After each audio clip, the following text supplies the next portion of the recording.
Baik, di sini saya akan menjelaskan tentang mitokondria. Mitokondria merupakan organel sel yang berfungsi untuk menghasilkan energi dalam bentuk ATP. Saya akan menjelaskan tentang struktur mitokondria dan komponen kimia mitokondria. Struktur mitokondria terdiri atas membran luar, membran dalam, krista, ruang antarmembran, dan matriks. Membran luar. Membran luar tersusun atas NADH sitokrom C-oksidorreduktase, sitoskrom B, asil koenzim A sintetase, monomin oksidase, kinurenin hidroksilase. Yang kedua ada membran dalam yang tersusun atas sitokrom B, C, Cl, A, dan A3. Yang kedua ada succinate C dehidrogenase. Yang ketiga ada NADH dehidrogenase. Yang keempat ada pyruvate oksidase. Yang kelima ada carnitin acetyltransferase. Yang kelima ada enzim pensintesis ATP. Yang ketiga ada krista, dan selanjutnya ada ruang antarmembran yang tersusun atas kreatin kinase dan adenylate kinase. Yang terakhir struktur mitokondria ada matriks yang tersusun atas citrat sintelase, yang kedua ada yang tersusun atas akonilase, isokitrat dehidrogenase, fumarase, melate dehidrogenase, glutamat dehidrogenase, aspartate aminotransferase, pyruvate dehidrogenase kompleks, enzim sintesis protein dan asam nukleat, dan enzim oksidasi asam lemak. Inilah struktur mitokondria yang berfungsi untuk membantu tugas mitokondria untuk membentuk energi dalam bentuk ATP. Di sini saya akan menjelaskan tahapan pertama dari respirasi aerob, yaitu glikolisis.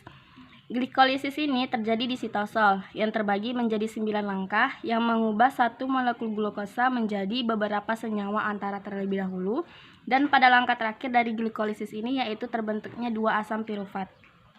Berikut langkah yang pertama dari glikolisis, yaitu pengubahan glukosa menjadi glukosa 6-fosfat. Perlu diingat, glukosa merupakan gula yang berkarbon 6, sehingga di gambar ini terdapat bulatan-bulatan yang berjumlah 6. Nah, bulatan ini mencantumkan glukosa yang memiliki 6 karbon. Pada glukosa ini memiliki bentuknya seperti cincin. Ketika glukosa memasuki sel, kemudian akan difosforilasi oleh enzim heksokinase. Nah, fosforilasi ini yaitu penambahan gugus fosfat untuk molekul. Pada reaksi ini terjadi penggunaan energi yaitu ATP. Atom fosfat terikat pada karbon nomor 6 sehingga disebut dengan glukosa 6-fosfat. Baiklah, selanjutnya langkah kedua dari glikolisis yaitu glukosa 6-fosfat yang dihasilkan dari langkah yang pertama akan diubah menjadi fruktosa 6-fosfat. Pada langkah ini terjadi reaksi yang disebut isomerisasi dengan enzim yang bekerja yaitu enzim fosfoglukoisomerase. Nah, yang mana reaksi isomerasi yaitu suatu senyawa yang memiliki rumus kimia yang sama tetapi strukturnya yang berbeda. Nah, pada hasil dari tahap pertama yaitu glukosa 6-fosfat dengan hasil dari langkah kedua yaitu fruktosa 6-fosfat, hasil dari kedua langkah ini merupakan rumus yang sama, rumus kimia yang sama, tetapi rumus strukturnya yang berbeda. Nah, dapat kalian lihat pada bulatan-bulatan ini, bulatan yang berwarna hitam ada 6, tetapi ada satu bulatan yang tidak berwarna. Pada hasilnya ini, rumus kimianya yang sama yaitu fosfatnya yang berbeda pada karbon 6, tetapi rumus strukturnya berbeda karena karbon nomor satunya berada pada karbon nomor 2. Selanjutnya langkah yang ketiga dari glikolisis yaitu perubahan fruktosa 6-fosfat menjadi fruktosa 1,6 bifosfat. Pada tahap ini, reaksinya sama dengan langkah yang pertama yaitu reaksi fosforilisasi, tetapi enzim yang bekerja pada reaksi ini yaitu enzim fosforfruktokinase. Pada langkah 1 dan ketiga ini terjadi penggunaan energi dari ATP. Pada langkah akan menghasilkan fruktosa 1,6 bifosfat yang mana fruktosa dengan 2 fosfat yang terikat pada karbon nomor 1 dan karbon nomor 6. Dapat kalian lihat, bulatan-bulatan ini di kedua sisinya terdapat bulatan yang berbeda warna. Ini dikarenakan fosfat yang berada pada karbon nomor 1 dan karbon nomor 6. Selanjutnya langkah keempat, yaitu mengubah fruktosa 1,6 bifosfat menjadi dihidroksiaseton fosfat dan gliseraldehida 3 fosfat. Pada langkah ini terjadi reaksi lisis atau pemecahan dengan enzim yang bekerja, yaitu aldolase, yang memecah fruktosa 1,6 bifosfat menjadi 2 gula yang berkarbon 3, yaitu masing-masing dihidroksiaseton fosfat dan gliseraldehida 3 fosfat. Pada kedua hasil ini merupakan masing-masing isomer satu sama lain, yang artinya memiliki rumus kimia yang sama tetapi rumus strukturnya yang berbeda. Di sini terdapat enzim yang bekerja, yaitu enzim isomerase. Pada enzim dapat mengubah dihidroksiaseton fosfat menjadi gliseraldehida, atau sebaliknya gliseraldehida 3 fosfat mengubah menjadi dihidroksiaseton fosfat. Nah, pada proses perubahan ini dinamakan reaksi reversible atau juga bisa disebut dengan reaksi bolak-balik yang bertujuan untuk mencapai kesetimbangan dalam sel. Jadi hasil akhir dari langkah ini yaitu mengubah fruktosa 1,6 bifosfat menjadi gliseraldehida 3 fosfat sebanyak 2 molekul. Selanjutnya yaitu langkah kelima dari glikolisis, yaitu pengubahan gliseraldehida 3 fosfat menjadi 1,3 bisfosfogliserat. Pada perubahan ini disebut dengan reaksi oksidasi dan fosforilisasi dengan enzim yang bekerja pada pengubahan ini, yaitu enzim eriseraldehid 3 fosfat dehidrogenase. Pada gambar ini terdapat angka 22 ini, 2. Ini menunjukkan terjadinya dua proses. Selanjutnya langkah yang keenam dari glikolisis, yaitu pembentukan 3 fosfogliserat dari 1,3 bisfosfoligliserat yang dikatalisator oleh enzim fosfogliserotikinase, yang reaksinya itu yang disebut dengan transpor fosfat. Pada enzim fosfogliserotikinase ini hanya akan melepas satu fosfat yang terikat pada karbon nomor 1, kemudian ditransfer ke ADP. Ketika fosfat yang terikat pada karbon 1 dari fosfogliserat ini kemudian dilepas membentuk 3 fosfat gliserat, yaitu senyawa dengan satu fosfat yang terikat pada karbon nomor 3. Produk dari langkah ke-6 ini yaitu 3 fosfogliserat.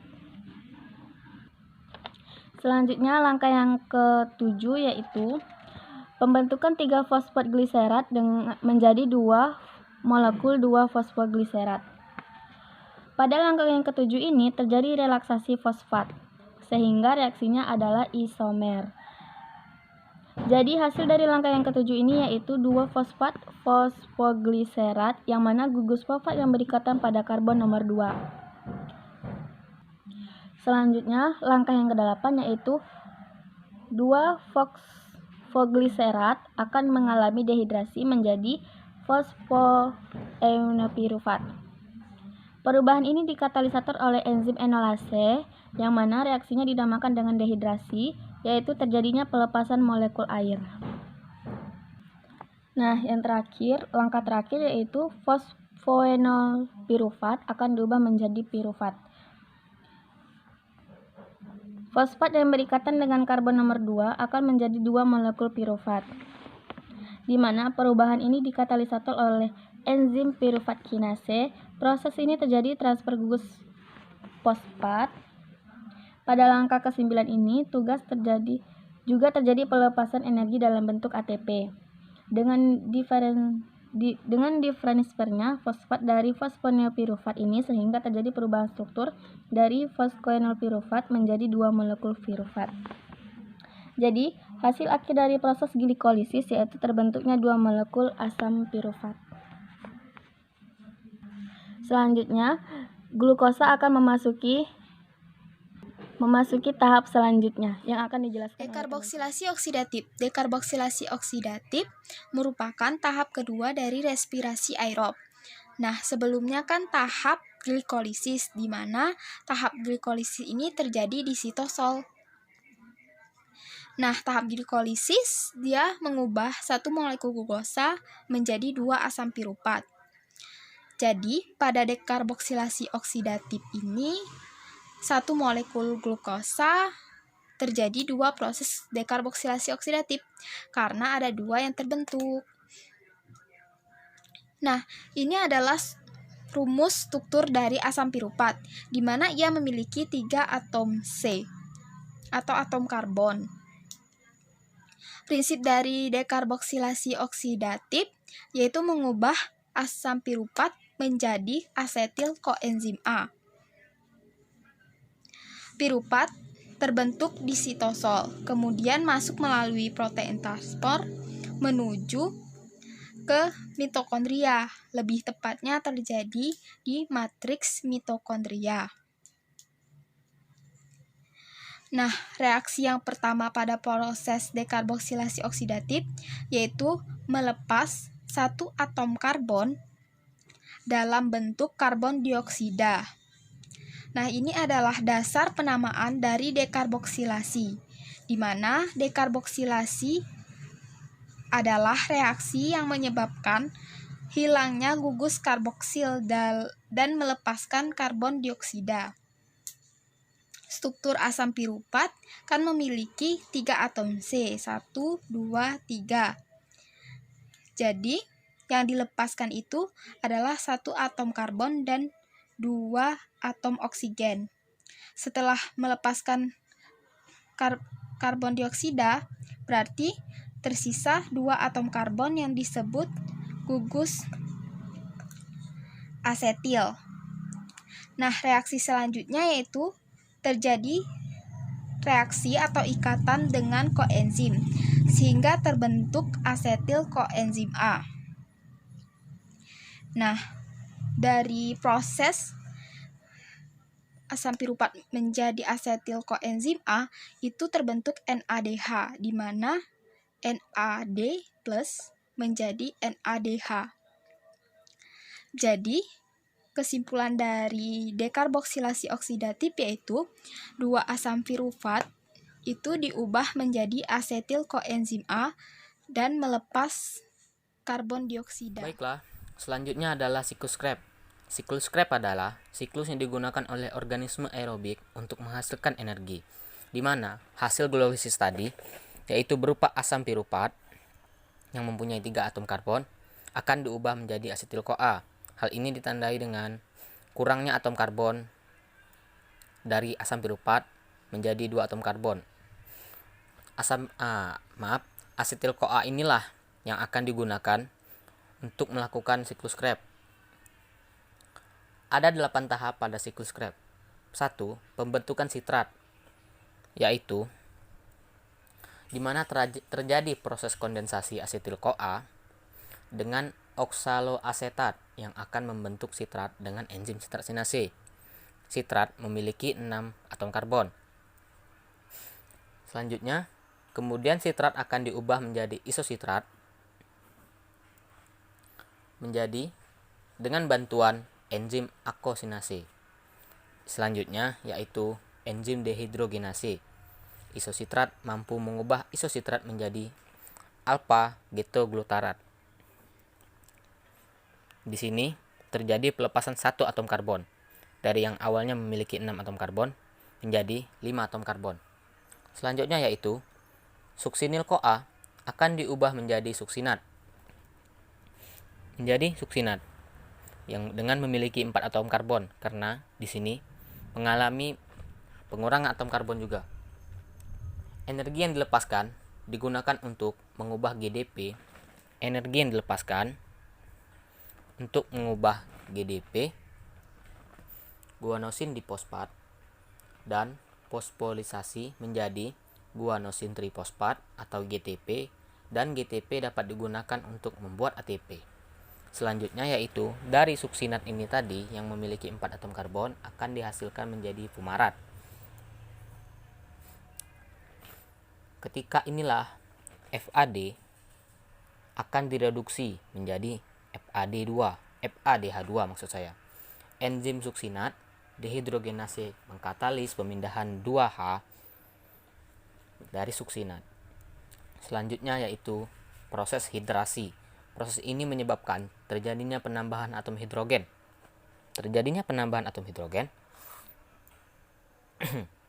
Pada ikatan karbon C, sehingga akan menghasilkan produk baru berupa malat dengan memiliki 4 atom karbon. Malat kemudian dioksidasi untuk menghasilkan oksaloasetat dengan bantuan enzim malat dehidrogenase. Oksaloasetat inilah yang akan menangkap asetil-CoA, sehingga siklus Krebs dapat terus-menerus terjadi berulang secara terus-menerus. Siklus Krebs di sini bertujuan untuk mengubah asetil-CoA tadi dan H2O menjadi CO2 dan menghasilkan energi berupa NADH,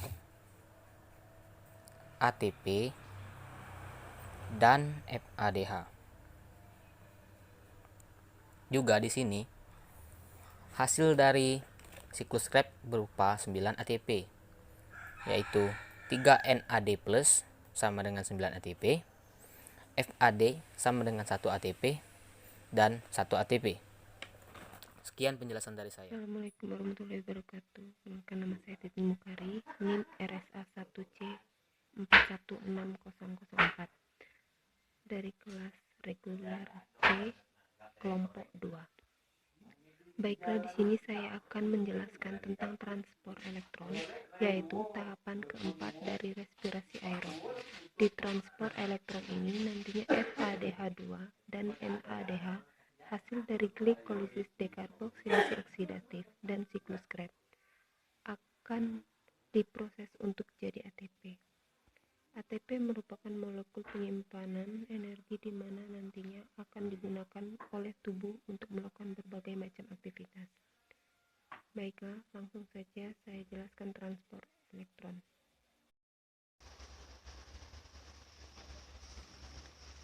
Transport elektron ini terjadi di membran dalam mitokondria. Pada gambar ini, bulatan-bulatan yang berekor merupakan fosfolipid indeks yang saya gambarkan sebagai membran dalam mitokondria. Membran dalam mitokondria ini terdiri dari beberapa molekul yang berperan penting dalam proses transport elektron. Yang pertama, ada kompleks protein 1, kompleks protein 2, uquenon, kompleks protein 3, sitokron C, kompleks protein 4, dan enzim ATP sintase.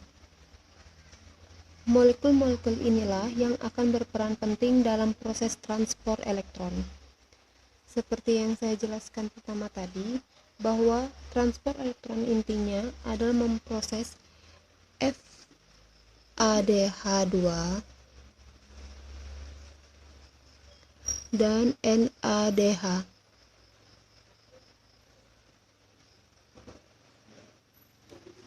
menjadi ATP. Yang akan saya jelaskan pertama adalah NADH terlebih dahulu. Bagaimana sih proses NADH yang nantinya menghasilkan ATP?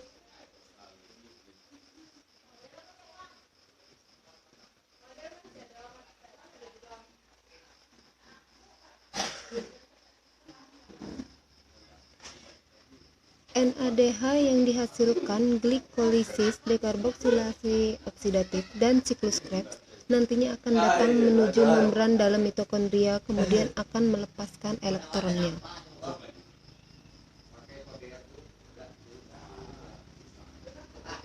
NADH setelah melepas elektronnya, NADH berubah menjadi NAD.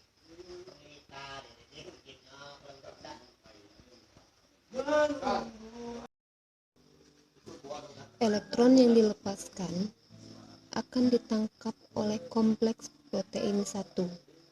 Kemudian dari kompleks protein 1 akan ditranspor atau dipindahkan menuju uquinon. Ketika elektron melewati kompleks protein 1 ini akan menyebabkan dipompanya atau dikeluarkannya satu molekul H+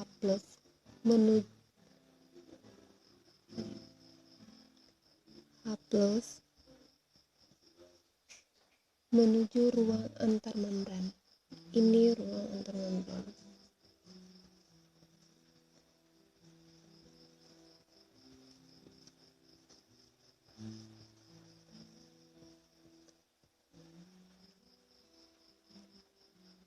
Kemudian elektron dari uquinon akan ditranspor menuju kompleks protein 3 yang kemudian nantinya akan ditranspor menuju sitokrom C.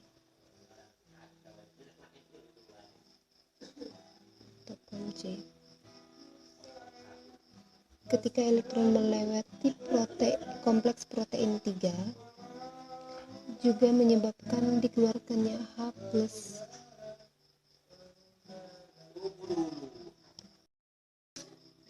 Setelah itu, elektron dari sitokrom C akan menuju kompleks protein 4.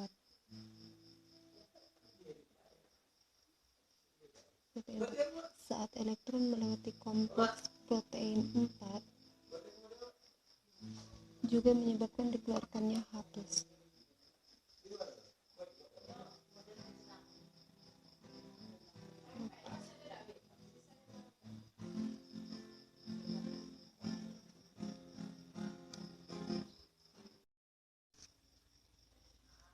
Nah, elektron yang ada di kompleks protein 4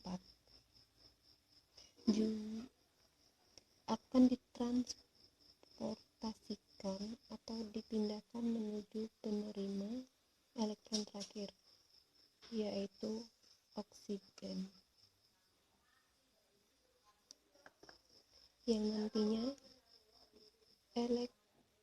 elektron plus oksigen plus H plus akan membentuk H2O atau disebut air.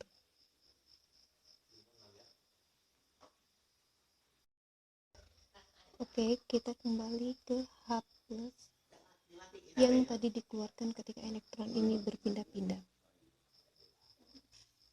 Ada 1, 2, 3 H+ yang telah dikeluarkan menuju ruang antar membran. H+ ini nantinya akan kembali masuk ke dalam melalui enzim ATP sintase. Jadi H+ ini akan masuk lagi melalui enzim ATP sintase. Ketika H+ ini masuk melalui ATP sintase akan dihasilkan 1 ATP.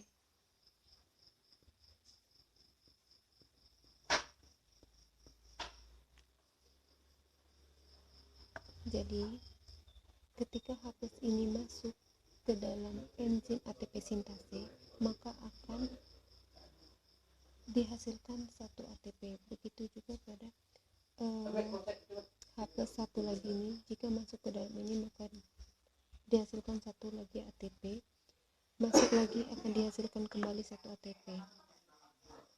Jadi transfer elektron untuk 1 molekul NADH akan menghasilkan 3 ATP.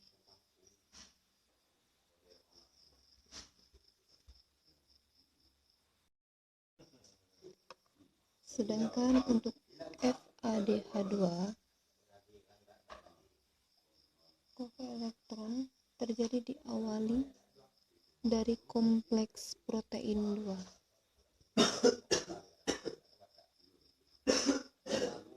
Ketika FADH2 datang, molekul ini akan memberikan elektronnya pada kompleks protein 2.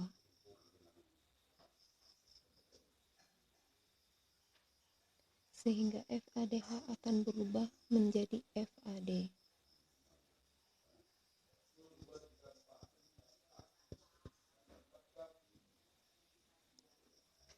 Elektron dari kompleks protein 2 akan ditransfer menuju uquinon, kemudian akan ditransfer menuju kompleks protein 3, kemudian akan ditransfer menuju sitokrom C, kemudian akan ditransfer menuju kompleks protein 4, kemudian akan ditangkap oleh O2 atau oksigen.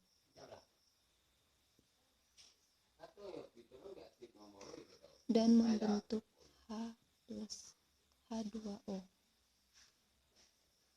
Sebenarnya proses ini sama dengan yang terjadi pada proses NADH, hanya saja di awalnya FADH2 ini terjadi di kompleks protein 2, tidak pada kompleks protein 1. Nah, ketika elektron itu mulai di kompleks protein 3, akan menyebabkan dilepasnya satu molekul H+.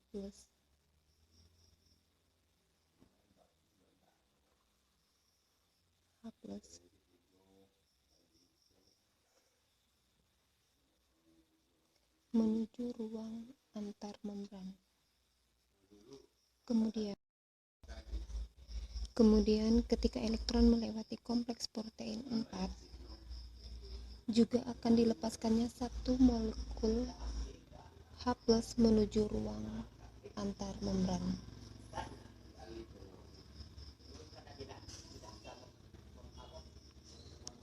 Perbedaan antara transfer elektron NADH dan FADH2 adalah pada FADH2 hanya melibatkan dikeluarkannya 2 H+, sedangkan pada NADH dikeluarkan 3 H+.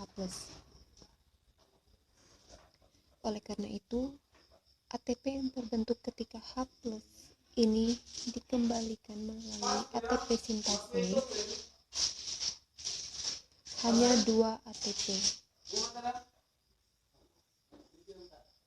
sedangkan pada NADH tadi terbentuk 3 ATP.